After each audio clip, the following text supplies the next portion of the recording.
ये मराठवाड़ा के परली तालुका के सूखाग्रस्त गांवों की सफलता की कहानी है, जहां ग्रामीण कभी भीषण जल संकट, सूखा, गरीबी और नशे की लत के कारण उदास और निराश थे।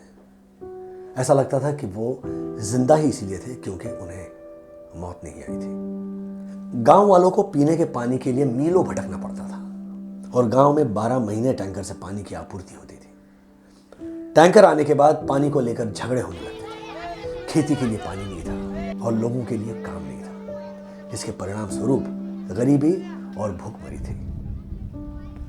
पूरा गांव पानी की समस्या से त्रस्त था। एक दिन गांव में पानी देने के लिए टैंकर आया। एक युवक टैंकर में पाइप डालने की कोशिश करते समय टैंकर के टायर के नीचे आ गया और उसकी मौत हो गई। उस घटना ने पूरे गांव को हिलाकर रख दिया। गांव से होकर बहने वाली पापनाशी नदी में मानसून के दौरान बाढ़ आती थी, लेकिन उसका पानी खेतों में घुसकर फसलों तथा मिट्टी को नुकसान पहुंचाता था। बारिश का मौसम बीत जाने के बाद नदी सूख जाती थी और ग्रामीणों को फिर से पानी के लिए भटकना पड़ता था। 2016 में श्री मयंक गांधी और ग्लोबल विकास ट्रस्ट परली तालुका आए और यहां की स्थिति को समझकर बदलने पर काम शुरू किया। वो पहले व्यक्ति थे जिन्होंने ग्रामीणों को शराबबंदी के महत्व के बारे में समझाया। माझी बहिणीला एवढा त्रास देतात, माझी आईला एवढा त्रास देतात, तुम्ही काय करता सगळे? मी तिथून येऊ का मुंबईनी?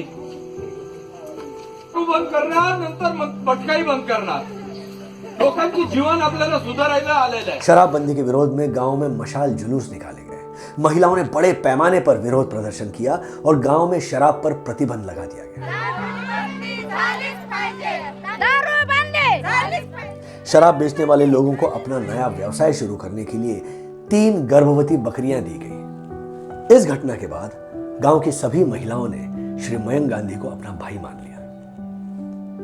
अब एक बढ़िया माहौल बन गया था और जीवीटी ने ग्रामीणों को जल संवर्धन करने हेतु साथ काम करने के लिए प्रेरित किया। शेतकऱ्यांची इन्कम 10 पट झाली ना, तो शिक्षणाला फक्त इन्कम वाढवायची गरज आहे।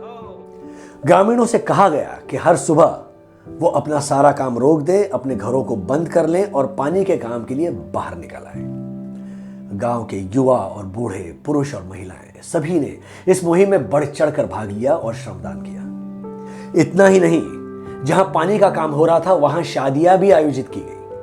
लोग गीत गा रहे थे, खुशी खुशी साथ में खाना खा रहे थे और कड़ी धूप में भी उत्साह से काम कर रहे थे। इसे प्रोत्साहित करने के लिए स्कूल, डॉक्टर और पुलिस की टीमें तो आ ही रही थी, लेकिन मुंबई और पुणे से बड़े बड़े उद्योगपति भी आने लगे।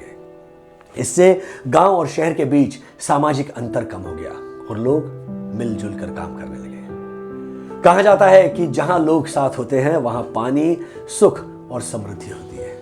इन सामूहिक प्रयासों के कारण पापनाशी नदी को 70 किलोमीटर तक गहरा और चौड़ा किया गया। 162 कृषि तालाबों का निर्माण किया गया, 62 सीएनबी डैम और 5 केटी वियर बनाए गए। 120 ग्लोबल रिवर एक्वा शाफ्ट बनाए गए। मात्र 45 दिनों में एक क्रांतिकारी परिवर्तन हुआ, जिसमें इन सभी प्रयासों से कुल 200 करोड़ 22 लाख लीटर पानी संग्रहित किया गया।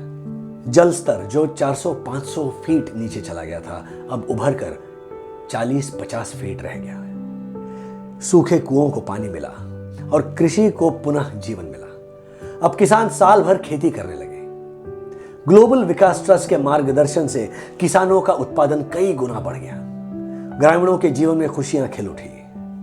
अब यहां पक्के मकान बन रहे हैं, किसान खेती की कमाई से ट्रैक्टर खरीद रहे हैं, अपने बच्चों को अच्छे स्कूलों में दाखिल करा रहे हैं। शराब, जुआ और व्यसनों को गांव से हमेशा हमेशा के लिए खत्म कर दिया गया है। आज ये गांव न केवल अपने लिए बल्कि अन्य गांवों के लिए भी प्रेरणा बन गए हैं। ग्रामीणों की कड़ी मेहनत और ग्लोबल विकास ट्रस्ट के मार्गदर्शन के कारण कभी सूखाग्रस्त क्षेत्र में अब हरियाली छा गई है। भारत अब और इंतजार नहीं कर सकता।